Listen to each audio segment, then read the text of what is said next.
Much We has have. changed. Nothing? Here's one for you. What do you got?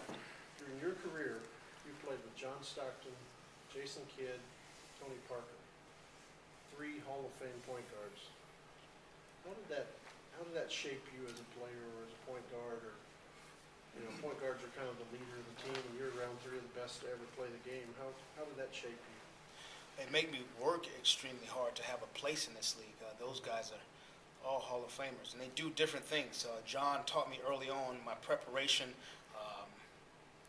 how tough you needed to be to survive in this league, that you could survive without having the best gifts God-given as far as speed and athleticism. He didn't have that. There were other guys that were faster than him, stronger than him, but he found a way to get it done. Playing with Jason, probably one of the quickest guys that I've ever played against and with. His ability to make adjustments throughout the course of the game, his ability to lead, not always by verbally doing so, and that was okay. And then playing with Tony also, probably one of the top 3 finishers in the paint to ever play this game. And to see that you could grow, the maturation of seeing him younger and grown into the all-star that he is, that you can continue to get better every year. So it pushed me in the off-season to push myself. A lot learned across the board. It's just the beginning. During your playing career, were you ever on a team that swept a really formidable opponent during the regular season? Did that ever carry over into the playoffs, like what Brooklyn has done with Miami?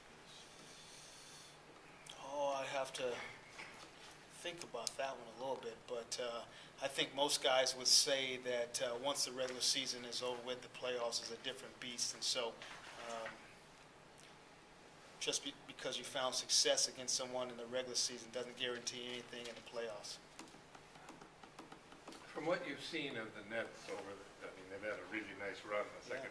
What's the difference in them from the team that you saw earlier in the season? I think the huge thing is Pierce at the 4 and what that creates in their ability to get away with it, whether or not they're playing Minnesota and Paul's guarding Kevin Love throughout the course of the night, having multiple ball handlers on the floor. When Darren Williams was out, Sean Livingston really stepped up, and then now having that 2-guard front a little bit helps them get into their sets quick, get up and down quicker.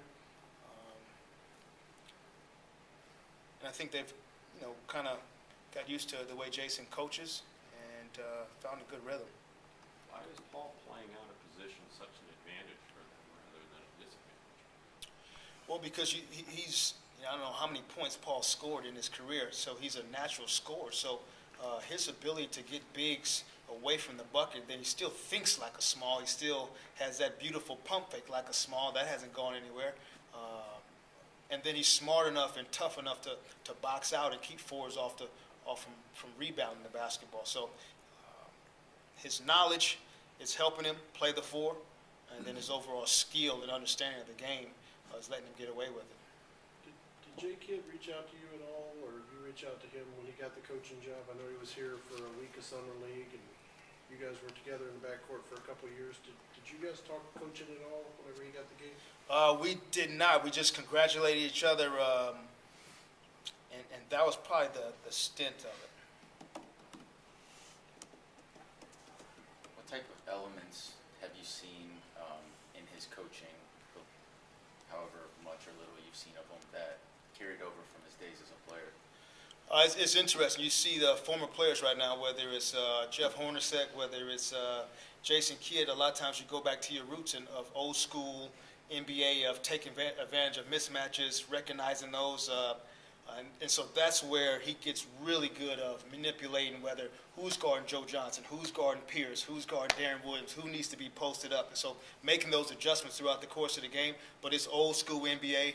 I'm going to see who I can score on, and we're going to manipulate it and get it done. With Pierce at the 4, did you consider making any changes to the starting lineup? I considered it, but I'm not going to. Okay. So still Dwayne and Kyle? Still Dwayne and Kyle.